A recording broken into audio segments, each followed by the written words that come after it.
Assalamualaikum warahmatullahi wabarakatuh. Saya bersama Biker Subuhan Pekanbaru Riau dalam kajian subuh Rabu Riyadhus Shalihin di setiap masjid musola di Jalan Kamboja, Rimbo Panjang. Bagi yang sudah bergabung istiqomah, bagi yang belum segera bergabung. Kiamat sudah dekat. Berkah selalu, sukses. Assalamualaikum warahmatullahi wabarakatuh.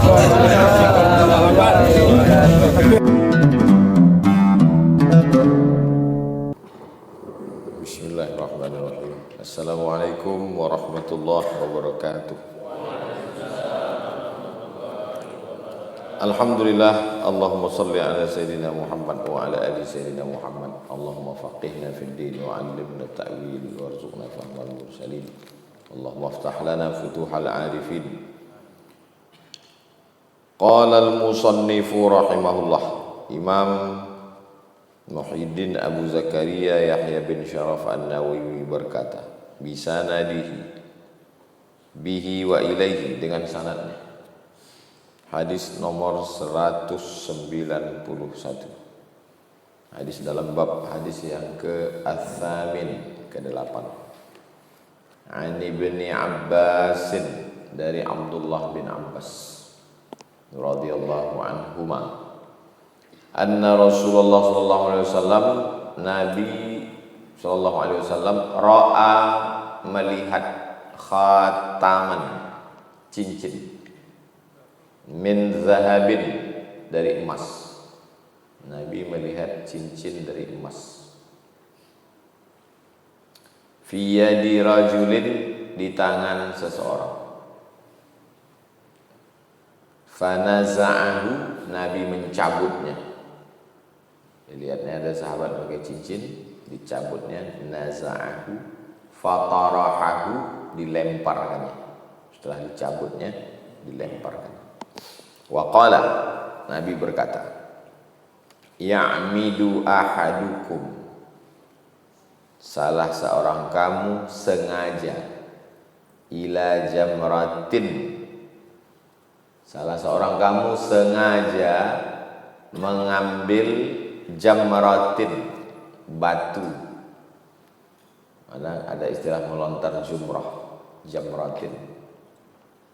Minnar, salah seorang kamu sengaja mengambil satu batu dari neraka.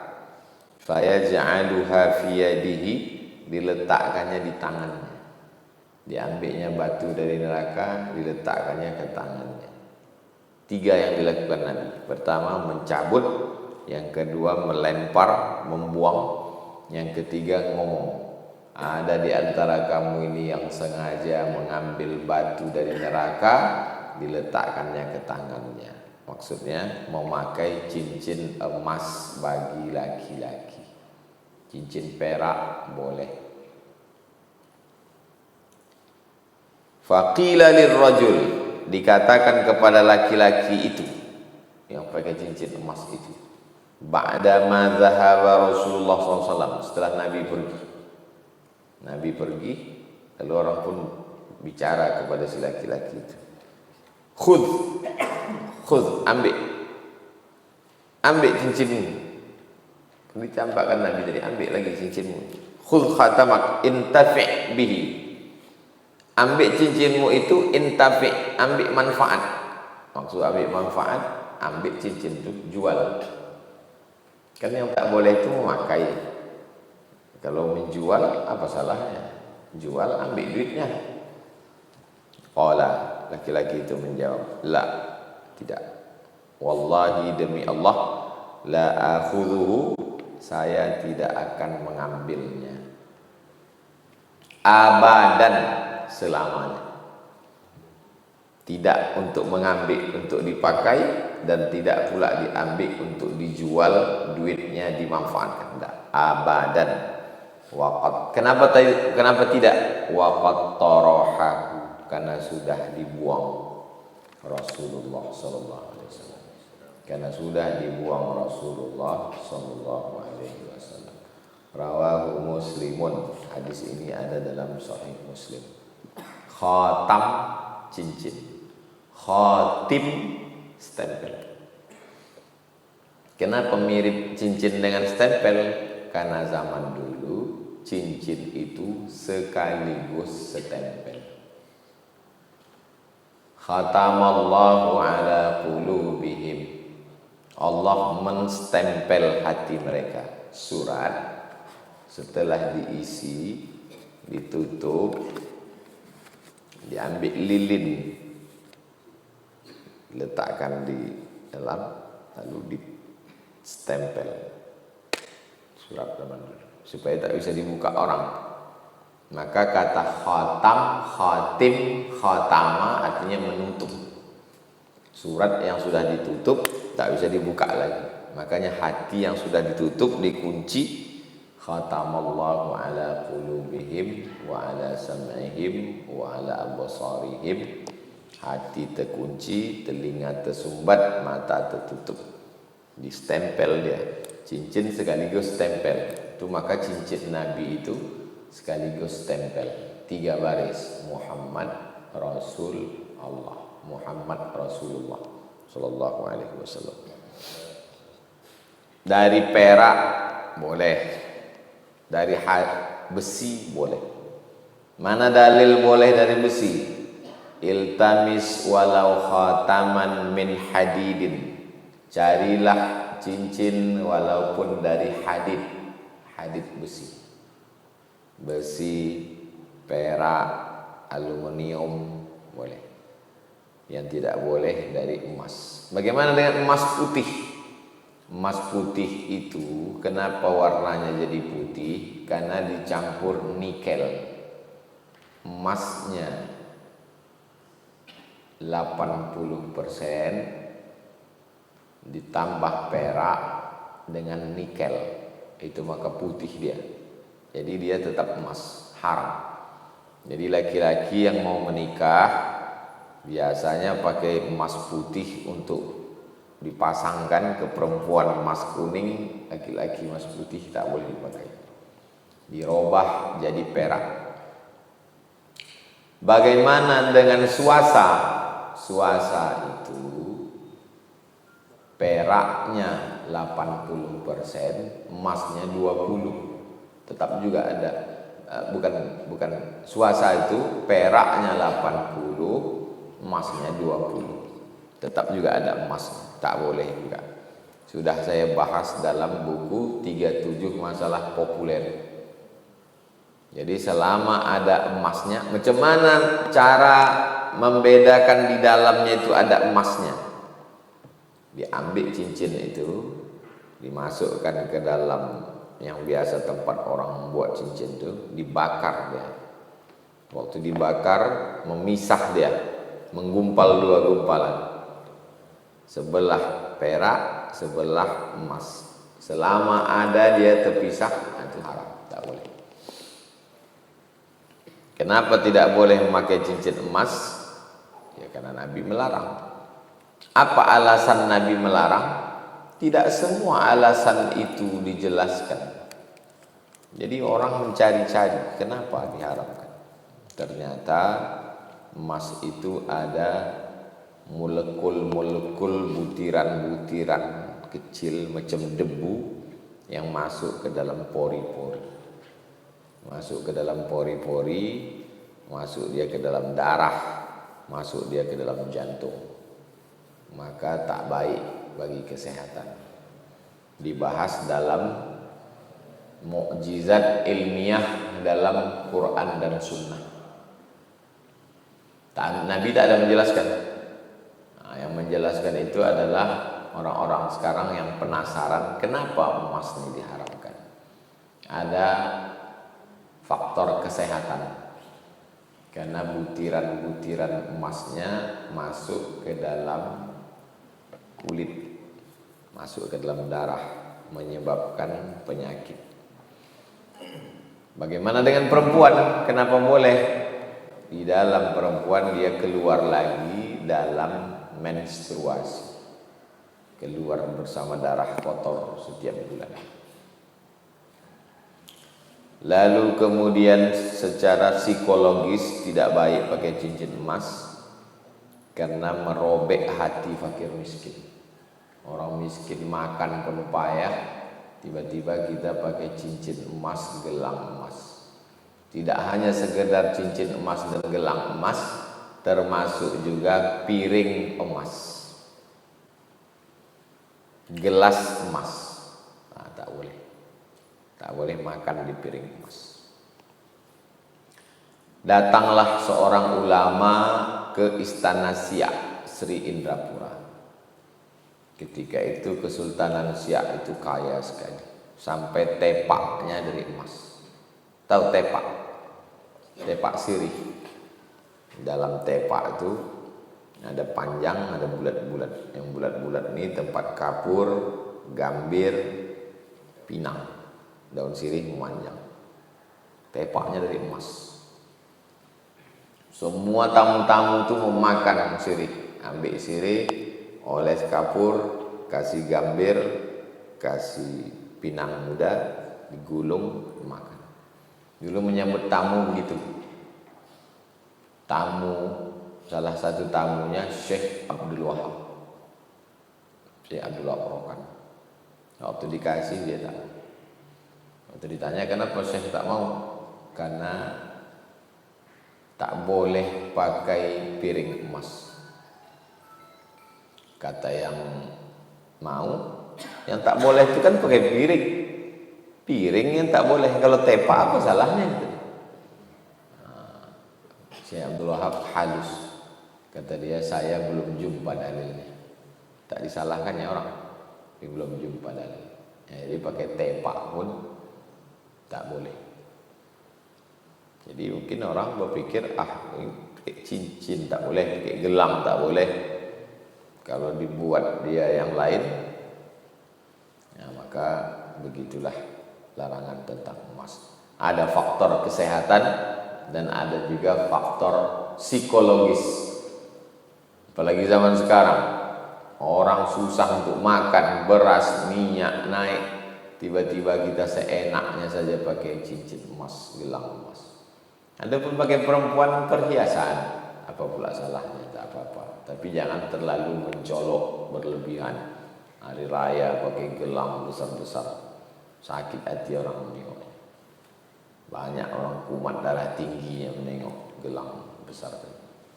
Rupanya dibeli di pasar bawah, imitasi pula. 2 kali kita kena. Yang pertama sakit hati gara-gara gelang orang. Yang kedua gelang itu pun palsu pula. Besar di pasar bawah. Ibu-ibu kalau masih ada lagi kesempatan untuk bertamu, belilah enggak 3 potong, dipakai. Ini hari Rabu, hari Kamis, Jumat, Sabtu, Ahad nanti masih. Anak tetangga yang sombong-sombong tuh tunjukkan, pingsan orang semua.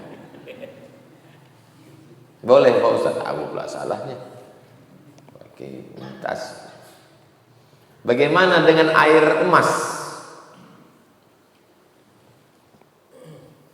Cincin saya ini buat dia kuning. Kita menyebutnya disepuh. Air emas, boleh. Karena air emas itu bukan emas. Jadi macam mana cara membuktikan dia haram tanah? Dibakar. Kalau dibakar keluar dia menggumpal. Nanti pergi ke tempat tukang cincin tuh, nampak macam orang buat cincin, dibakar pakai api itu, nampak dia menggumpal. Ini perak, ini emas. Asal ada gumpalan haram. Kalau air emas tak, karena itu celupan itu, celup, dicelup. Ada tempat mencelup. Pasar bawah itu ada tempat mencelup. Jadi cincin perak bisa dicelup. Jam begitu juga. Jam ada itu yang kuning, itu boleh karena bukan emas. Tapi kalau dia kasih tahu ini jam emas 22 karat, 24 lembut dia. Biasanya untuk gelang, untuk cincin, untuk jam 22 keras sedikit. Kalau 24 lembut, maka haram, tak boleh. Begitulah hebatnya sahabat Nabi. Walaupun sudah dibuang, Nabi sudah pergi, dia tetap tak mau. Kata dia udah dibuang Nabi, saya tak mau. Kata sahabat, intafi, ambil duitnya pakai, bukan cincinnya pakai. Enggak, saya tak mau. Rawahu Muslim. Apa pelajaran dari hadis ini? Bahwa Nabi langsung melarang dengan tangan. Jadi man ra'a minkum mungkaran, siapa yang melihat kemungkaran falyughayyirhu biyadihi, dengan tangan. Antum balik ke kampung, nampak Pak Kades pakai cincin emas. Kalau aku sanggup pakai tangan. Ambil dari tangan Kades itu, campaklah. Kalau sanggup biyadihi, dengan tangan. Tak sanggup dengan tangan, fabilisan, dengan lidah. Pak Kades, kami kemarin belajar di Pekanbaru dalam hadis Riyadhus Shalihin, itu katanya tak boleh, nomor 191 hadisnya, tak boleh pakai cincin emas. Serah-serah aku lah, cincin aku, duit aku, sawit-sawit aku, kalau usul saya, kata dia. Situlah pahala yang lebih besar. Itulah pahala lebih besar daripada sholat tahajud. Jadi kalau mau pahala besar, malas bangun malam, itulah laranglah orang. Resek kau, katanya.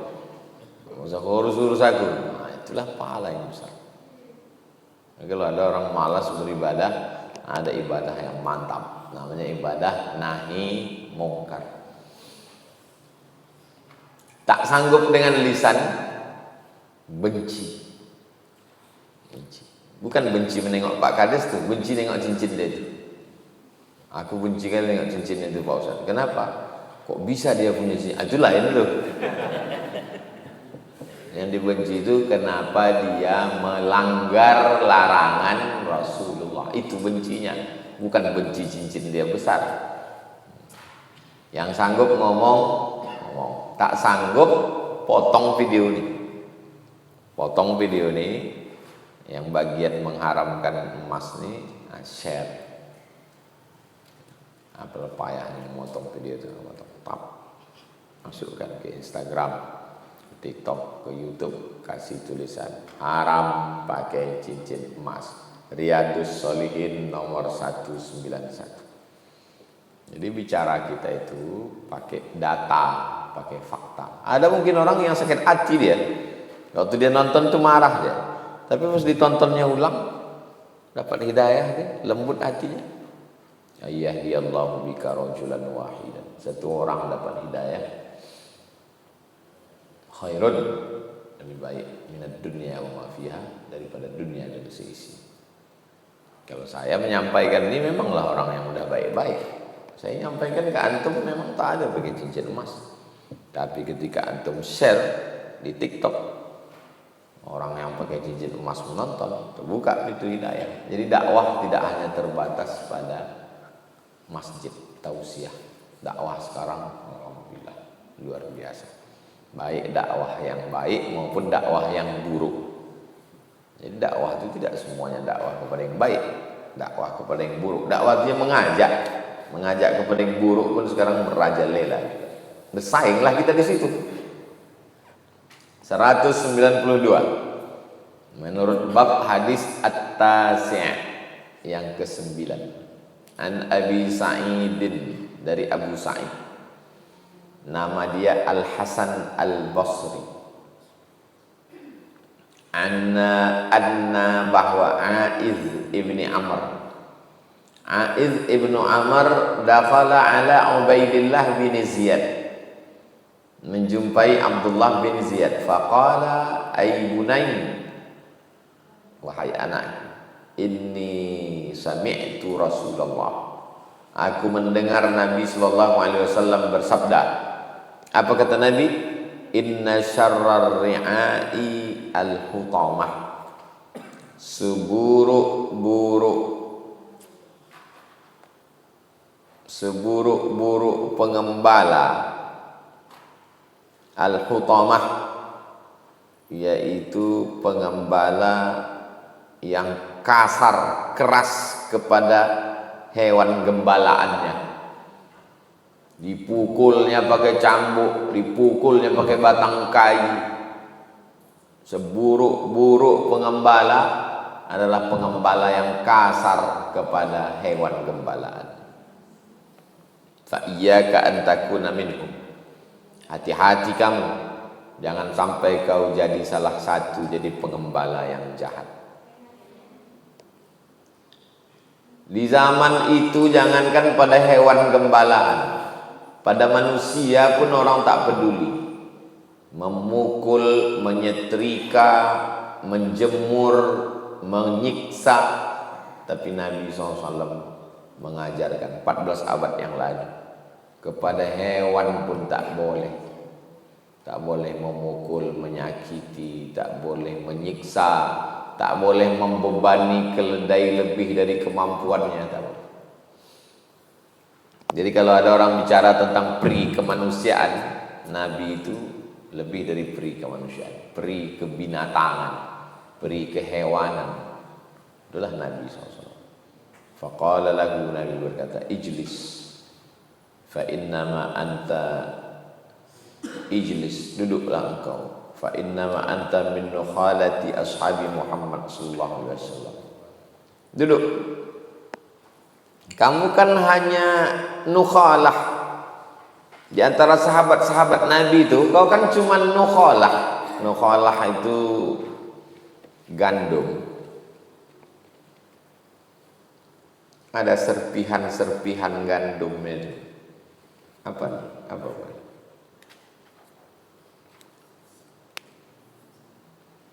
Kalau orang mau masak gandum, dikumpulkan gandum itu, kemudian ada gandum kecil-kecil, serpihan-serpihan. Kalau kita padi, kalau kita kan makan nasi, bukan makan gandum. Kalau nasi dikumpulkan di atas tampah, ujung-ujung yang kecil-kecil itu apa?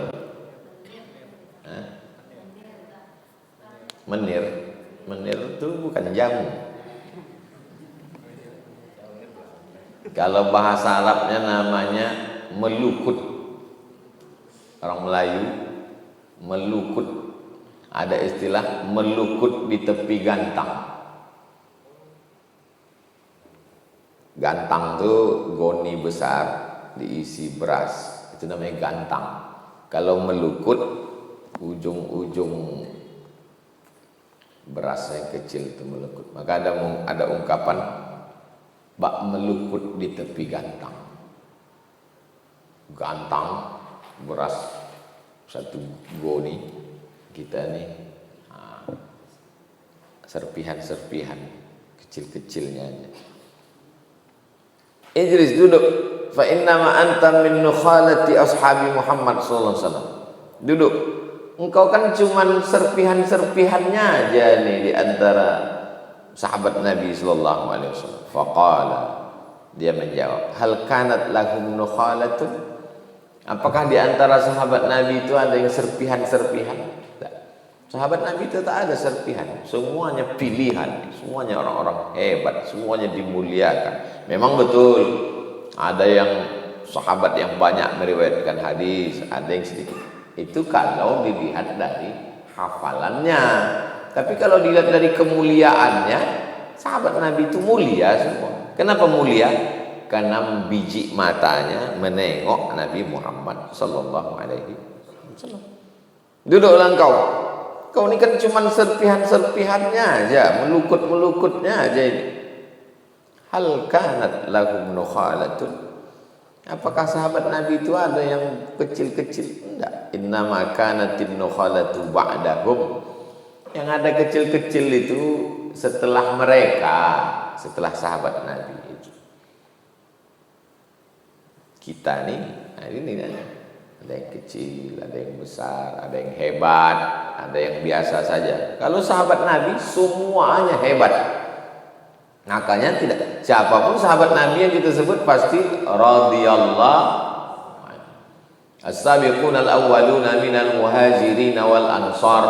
Mereka yang dulu masuk Islam dari kalangan muhajirin dan ansar, mereka itu radhiyallahu anhum wa radu anhu. Mereka hebat semua, tak ada yang serpihan-serpihan. Yang ada serpihan-serpihan remeh-temeh kecil tuh ba'dahum, setelah mereka. Wa fi ghairihim, selain mereka. Kalau mereka semuanya mulia. sahabat Nabi Muhammad sallallahu alaihi wasallam. Rawahu Muslimun.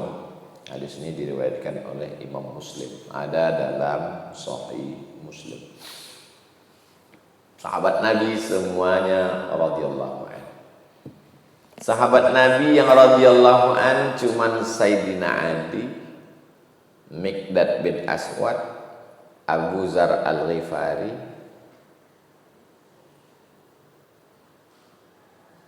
Sayyidina Ali, Miqdad bin Aswad, Abu Zar Al-Ghifari, Salman Al-Farisi.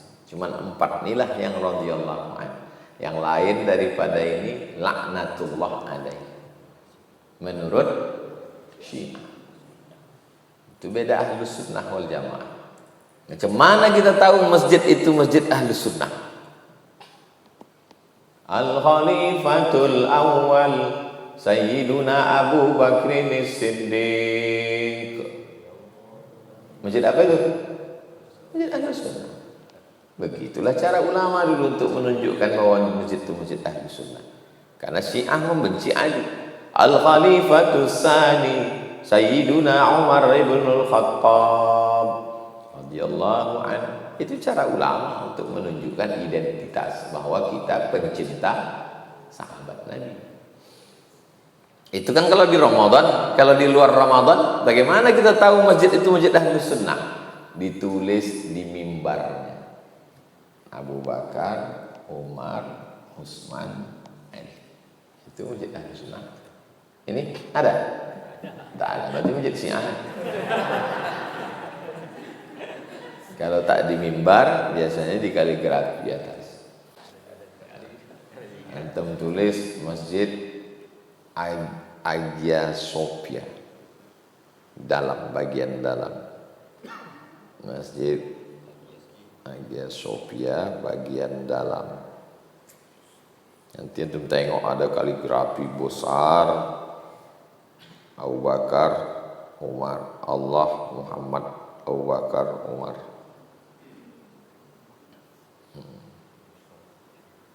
Besar tulisan. Untuk apa? Untuk menunjukkan bahwa masjid itu Salahuddin Al-Ayyubi itu adalah Ahlus Sunnah, bukan Syiah. Coba Abu Bakar. Abu Bakar, nampak?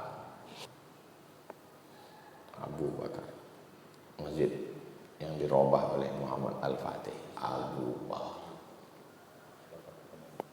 Karena mereka mencaci maki sahabat Nabi.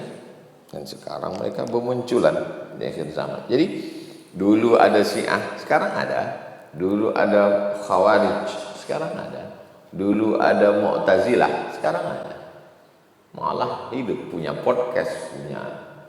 Jadi generasi ini mesti dibekali, kalau tidak sesat dia, bingung. Hadis yang ke-193, Al-Ashir ke-10. An Hudzaifah radhiyallahu anhu, sahabat Nabi namanya Hudzaifah. Hudzaifah itu laki-laki. An Nabi sallallahu alaihi wasallam, dari Nabi sallallahu alaihi wasallam, "Wallazi nafsi biyadihi," demi yang diriku berada dalam kekuasaannya. Nabi bersumpah, demi yang diriku berada dalam kekuasaannya. Yadi itu jangan artikan tangan. Kuasa Allah Ta'ala. Nanti kita termasuk dalam mujassimah, menyamakan Allah dengan makhluk. Tuhan bertangan, Tuhan bermata, Tuhan berbetis. Terbayang pula tangan Tuhan. Tidak. Makanya dua kelompok Ahlus Sunnah wal Jamaah. Pertama, takwil, ditakwilkan. Tangan itu artinya kuasa. Yang kedua adalah tafwid, serahkan kepada Allah. Apa arti biadihi ini Pak Ustadz? Nanti kalian mengajar, balik ke kampung mengajar Riyadhus Shalihin. Wallazi nafsi biyadi, demi yang diriku berada di tangannya. Tuhan itu bertangan. Iya, macam tangan kita ini. Walam yakul lahu kufuwan ahad. demi yang jiwaku berada dalam kuasanya, kuasa Allah SWT. La ta'murunna bil ma'ruf, ajaklah orang buat baik. Kenapa Nabi bersumpah? Sumpah biasanya dipakai untuk menekankan makna. Datang kau besok pengajian Riyadhus Shalihin, datang. Tapi ini hari raya ke-6 ini. Datang. Betul kau datang. Demi yang jiwaku berada dalam kuasanya, aku datang. Nah, ini sumpah untuk menekankan makna. Apa makna? La ta'murunna bil ma'ruf, ajak orang buat baik. Wala tanhaunna 'anil munkar, larang orang buat mungkar. Ajak buat baik, larang buat mungkar. Kalau itu tidak dilakukan, la yushikanna, dikhawatirkan. Sikit lagi, kejap lagi, tak lama lagi, ayyab'atsallah, Allah akan mengirim. La yushikanallahu ayyab'atsa 'alaikum iqaban. Dikhawatirkan dikirimkan Allah hukuman. Minhu, dari Allah. Dikirimkan Allah azab, hukuman, gempa bumi, gunung meletus, angin puting beliung. Summa tad'unahu, lalu kamu pun berdoa beramai-ramai. Fala yustajabu lakum, doa kamu tidak dikabulkan. Jadi salah satu sebab mengapa doa tidak dikabulkan, karena tidak melakukan amar ma'ruf nahi munkar. Tak ada Pak Ustaz. Gempa bumi tak ada, tsunami tak ada, angin puting beliung tak ada. Mana hukuman Allah? Orang menganggap yang namanya hukuman Allah itu gunung meletus. Pekanbaru tak ada gunung. Banjir bandang, Pekanbaru bukan di tepi laut. Hati tidak mau ke masjid, itu azab. Azab. Mata tak mau bangun malam, azab itu. Tak merasakan nikmatnya sujud, azab itu. Orang selalu menganggap yang namanya azab itu dapat pemimpin yang tak peduli kepada anak yatim fakir miskin, azab itu. Dan jadi bahasa Melayu, kenapalah ajab kali di nasib kita ini, kan? Cuman karena susah orang Melayu menyebut azab, gitu. Ajab kita nih, ajab ini, azab itu.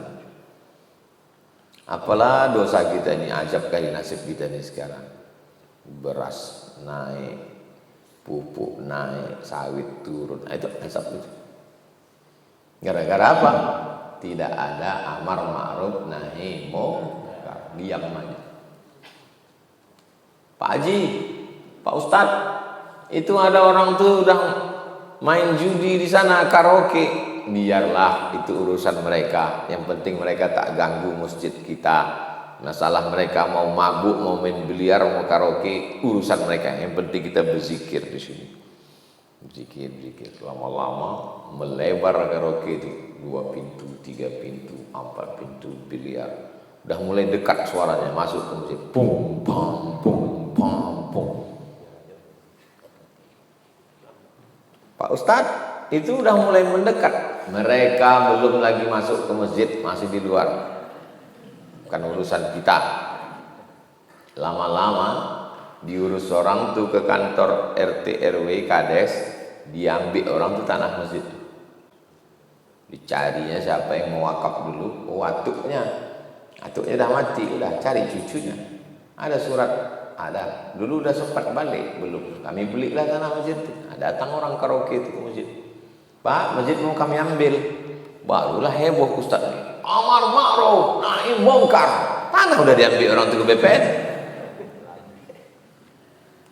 Barulah ribut. Makanya begitu ada langsung amar ma'ruf nahi munkar.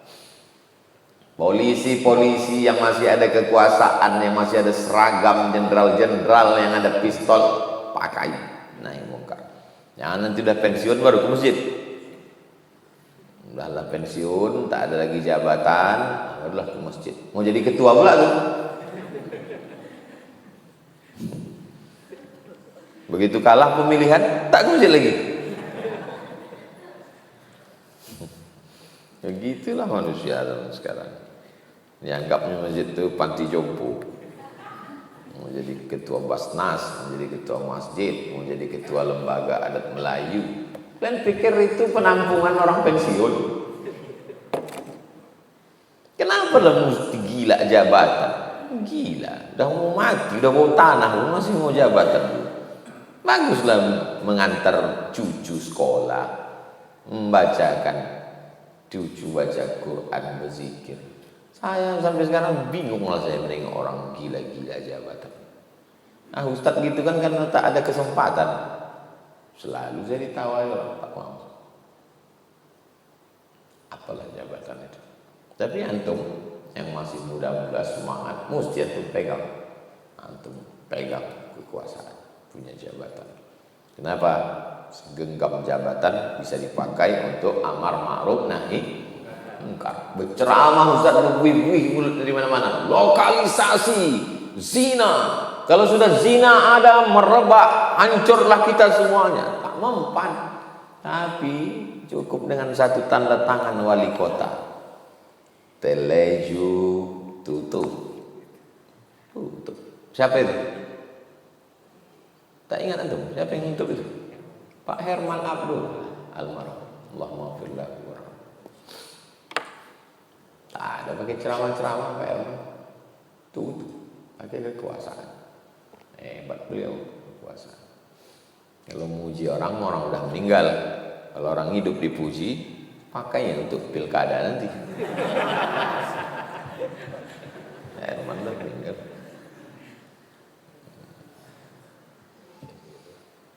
Mata do'unahu, kamu berdoa, fala yustajabu lakum, doa tak dikabulkan.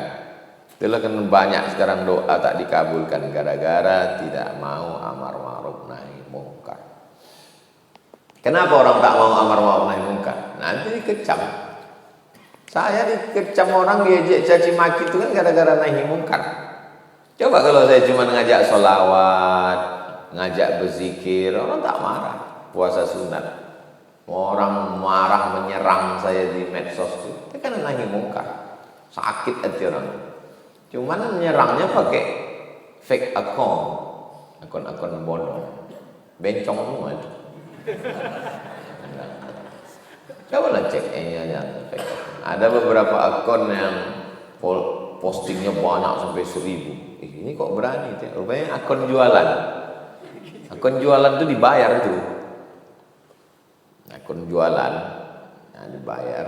Kau serang Abdul Somad ya, mengecut ini. Itulah 3 hadis yang kita kaji subuh ini.